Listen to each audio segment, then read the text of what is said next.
Hello friends, आज मैं इस क्वेश्चन को डिस्कस करने वाली हूँ। ये रियल एनालिसिस का क्वेश्चन है और ये दिसंबर 2024 का है। देखते हैं इस क्वेश्चन में क्या है। ठीक, तो इसमें क्या है कि let G from R to R be a continuous function. G एक फंक्शन है, कॉन्टिन्यूस फंक्शन है जो मैप कहाँ से फ्रॉम आर टू आर है। Define F of x equal to integral 0 to x minus T G of T D T, या X belong करता है आर से। Okay, which of the flowing statement are true, कौन सा statement सही है वो हमें देखना है। ऑप्शन 1 में बोला गया कि F of 0 equal to 0। Option 2 में बोला गया है कि F dash of 0 exist and F dash 0 equal to 0। Third option में बोला गया है कि F double dash of 0 exist and F double dash of 0 equal to ji of 0। Fourth option में बोला है कि F double dash 0 exist but F double dash of 0 not equal to ji of 0। ठीक, तो देखते हैं कौन सा ऑप्शन सही है। हमारे पास क्या है, f of x equal to integral 0 to x minus T G of T D t. First option में क्या है कि एफ ऑफ 0 इक्वल टू 0 आ रहा है कि नहीं, वो हमें चेक करना है। जब एफ ऑफ 0 रखते हैं, एफ एक्स इक्वल टू 0, तो एफ ऑफ 0 इक्वल टू जहाँ एक्स है वहाँ 0 रखेंगे, यहाँ पे 0 रखेंगे minus T G of T D T. तो जब इंटीग्रल का अपर लिमिट और लोअर लिमिट दोनों 0 होता है तो वो क्या हो जाता है, उसकी जो वैल्यू होती है वो 0 हो जाती है उस इंटीग्रल की। ओके, तो यहाँ पे एफ ऑफ 0 इक्वल टू क्या आ जाएगा, 0 आ जाएगा। तो implies f of 0 equal to 0। तो ऑप्शन 1 जो है करेक्ट हो जाएगा।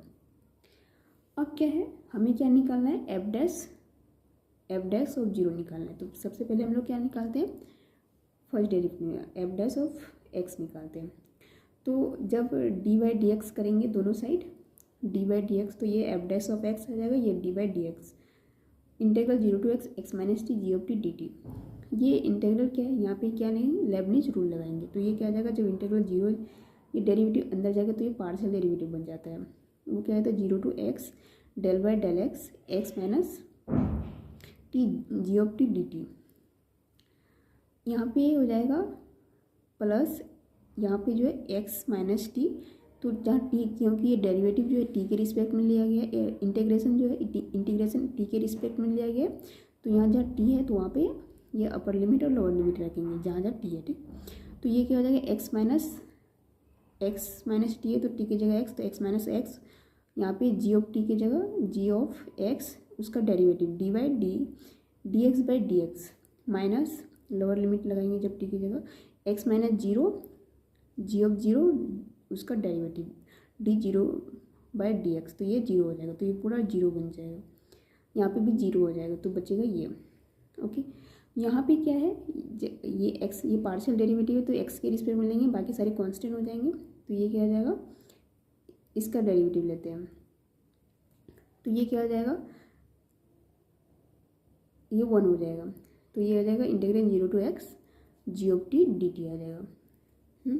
तो हमें क्या निकालना है, यहाँ पे बोला है कि एफ डैश 0 पे x इक्वल टू 0 पे निकालना है। तो ये क्या हो जाएगा, f dash 0 equal to f dash 0 जहाँ x है वहाँ पे 0 रखेंगे, तो ये integral 0 to 0 g of T D t हो जाएगा। तो इंटीग्रेशन अपर लिमिट और लोअर लिमिट के दोनों क्या है, 0 है, तो इसकी वैल्यू 0 हो जाएगी। तो एफ डैश 0 इक्वल टू 0 हो जाएगा। ओके, तो ये क्या है, एफ डैश 0 इक्वल टू 0 यानी 0 है, तो ये क्या एग्जिस्ट कर रही है। और यहाँ पर बोला गया कि एफ डैश 0 एग्जिस्ट कर रही है, and F dash 0 equal to 0 आ रही है। ठीक, अब थर्ड में क्या है, हमें सेकेंड डेरिवेटिव निकालनी है।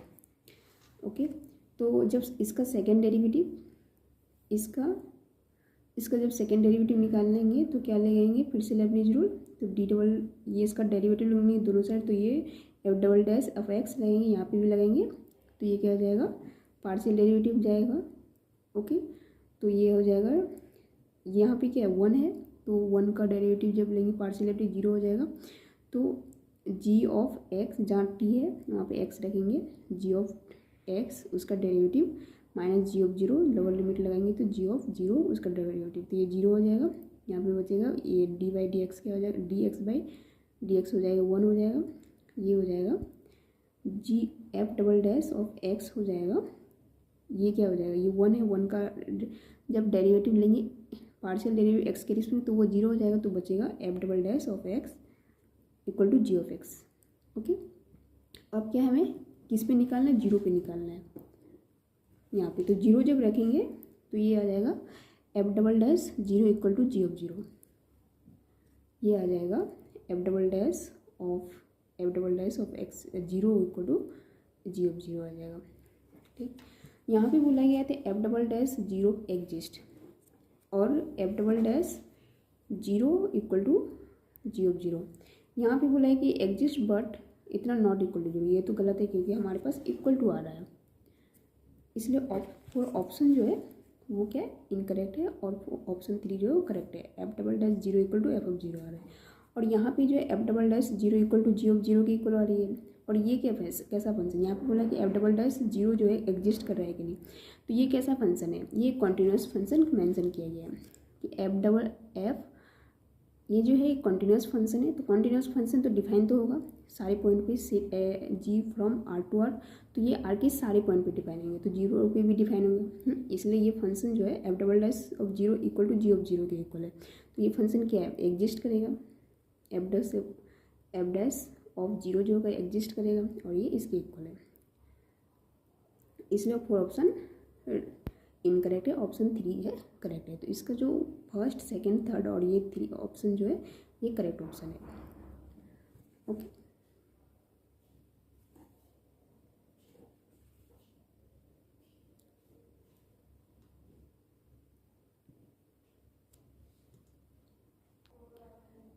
ये क्या है, इस क्वेश्चन को देखते हैं। इसमें क्या है, what is the number of injective function from, ये सेट है 1 to 7 है, टू 1 to 10। ठीक, तो इंजेक्टिव फंक्शन कितने हैं, what is the number of injective function, कितने इंजेक्टिव नंबर है इस सेट से वो हमें देखना है। ऑप्शन 1 में बोला 10 to the power 7, ऑप्शन 2 में बोला 10 फैक्टोरियल 7 फैक्टोरियल, ऑप्शन 3 में बोला 10 फैक्टोरियल 3 फैक्टोरियल, ऑप्शन 4 में बोला 7 to the power 10। ठीक, तो यहाँ पे हमारे पास दो से फंक्शन है, हमारे पास ये सेट है और ये सेट है। ठीक, तो यहाँ पे हमें इंजेक्टिव फंक्शन यानी कि 1 फंक्शन कितने वो हमें चेक करना है।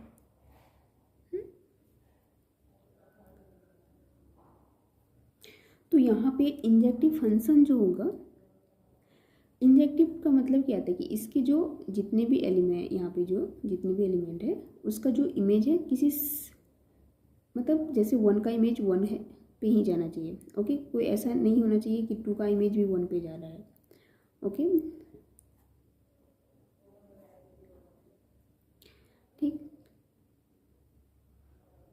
यहाँ पे जितने भी एलिमेंट हैं सारे का जो इमेज आएगा वो अलग अलग आएगा, ये 1 होता है। तो यहाँ पे जो है 1 का चॉइस कितना है, 1 जो है यहाँ पे किसी पे भी जा सकता है, 1 2 3 2 10, यहाँ पे 1 का चॉइस किसी पे भी जा सकता है। तो यहाँ पे 1 के पास जो चॉइस है वो 10 चॉइस है। ठीक, अब 2 के पास जो है, क्योंकि मान लेते हैं कि ये किसी पे जा रहा है, ऑब्वियसली होती है इसका कोई इमेज होगा, यहाँ पे मान लेते हैं कि ये 3 पे जा रहा है, कोई भी मान लेते हैं, तो 2 तो 3 पे जाएगा नहीं। अगर 2 पर 3 पे चलेगा तो 1 1 तो होगा नहीं, तो 3 के अलावा वो किसी भी पॉइंट पे जा सकता है। ओके, तो इसके पास जो चॉइस होगा वो 9 चॉइस हो जाएगा।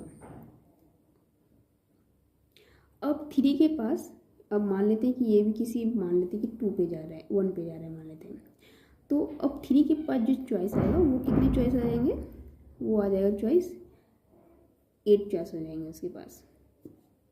मान लेते हैं कि 3 भी किसी पे 6 पे आ गया। ओके, तो अब कोई भी एलिमेंट यहाँ जो बच रहा है 4 5 6 का 6 तो होगा नहीं, बाकी सारे इमेज हो सकते हैं।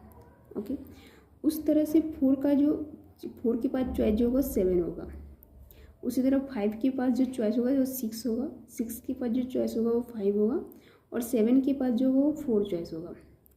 ठीक, तो ये कितने हो जाएगी 10 plus 10 into 9 into 8 plus 7 into 6 into 5 into 4। Okay, इतने सारे इसको मल्टीप्लाई कर देंगे तो इतने सारे क्या आएंगे, फंक्शन बनेंगे, 1 1 फंक्शन बनेंगे।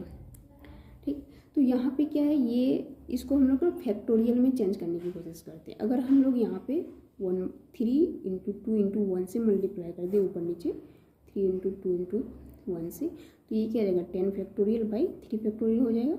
और क्योंकि यहाँ पे, क्योंकि ये तो हो नहीं सकता, ये भी हो नहीं सकता, तो यहाँ पे क्या है 10 फैक्टोरियल, यहाँ पे फैक्टोरियल में चेंज करता है, किया गया है। ओके, तो देख लेते हैं कि फैक्टोरियल में चेंज करके, तो ये क्या हो जाएगा 10 फैक्टोरियल बाई 3 फैक्टोरियल। तो इसका ऑप्शन जो होगा वो ऑप्शन नंबर 3 करेक्ट हो जाएगा।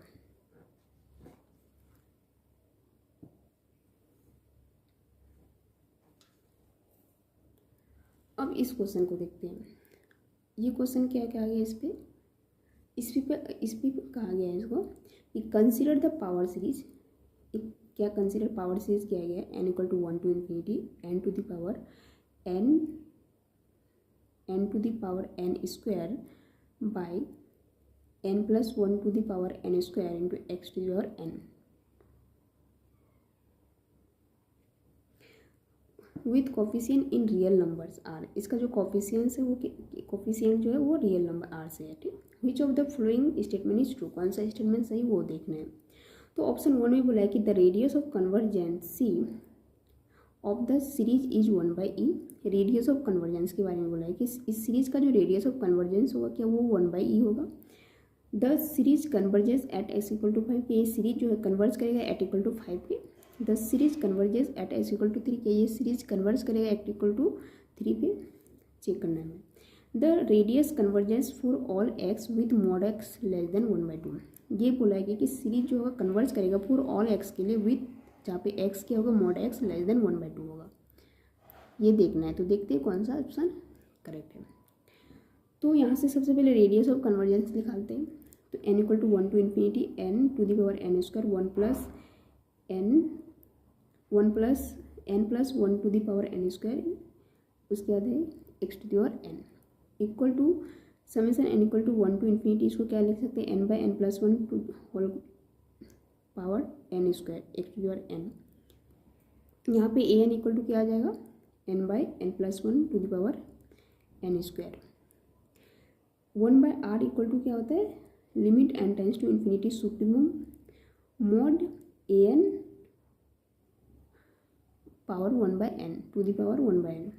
तो यहाँ पे an इतना है n/n+1 to the power n square 1/n है, तो यहाँ से n कैंसिल हो जाएगा, तो ये आएगा n/n+1 to the power n आ जाएगा।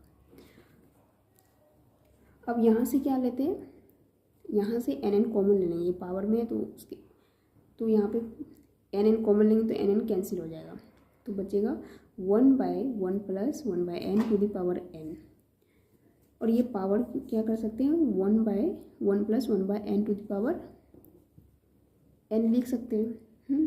और हम लोग जानते हैं जब limit n tends to ∞ use लगाते हैं तो ये क्या आ जाता है, limit n tends to ∞ 1 + 1/n to the power n = e आ जाता है।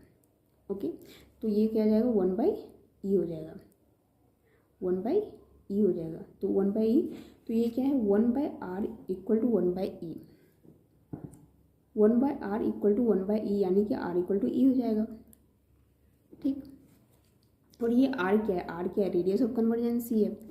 और यहाँ पे ऑप्शन 1 में बोला गया है कि the radius of convergence of the series is 1/e। ये तो इनकरेक्ट है, रेडियस ऑफ कन्वर्जेंस हमारे पास क्या आ रहा है e आ रहा है, लेकिन यहाँ पे बोला गया कि रेडियस ऑफ कन्वर्जेंस जो है वो 1/e है। ओके, अब क्या बोला है ऑप्शन 2 में, the series convergence at x = 5। यहाँ पे जो है ये जो सीरीज कन्वर्ज करेगा वो mod x less than e पे कन्वर्ट करेगा या इक्वल टू, ओके, लेकिन mod x less than equal to e पे कन्वर्ज करेगा, लेकिन हमारे पास e पे हमें चेक करना था कि इस पे कन्वर्ज कर रहा है या नहीं कर रहा है, लेकिन mod x less than e पे तो कन्वर्ज करेगा ही।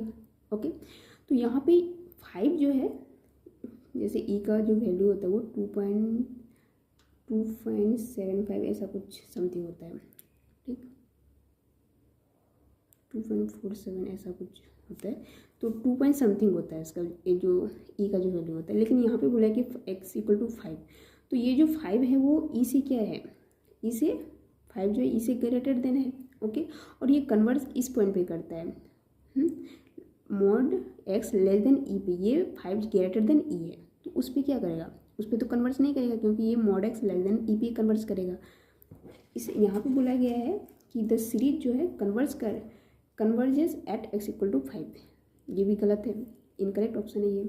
The series converges at x equal to 3, ये पे भी कन्वर्ज है क्योंकि ये भी 3 जो है वो ग्रेटर देन ई है, और यहाँ पे जो कन्वर्स करेगा वो मॉड एक्स लेस देन ई पे करेगा। ठीक, तो ये भी ऑप्शन जो है इनकरेक्ट है। अब ऑप्शन 4 में बोला गया है कि the series converges for all x with mod x less than 1/2।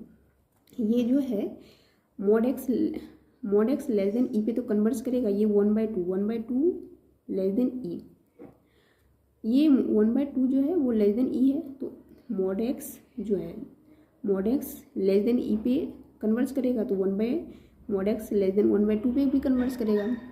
ठीक, तो इसलिए ऑप्शन 4 जो है वो कन्वर्स करेगा फॉर ऑल एक्स। जब मॉड एक्स लेस देन 1/2 है, इस पे क्या सीरीज करेगा, ये सीरीज जो है वो कन्वर्स करेगा। ठीक।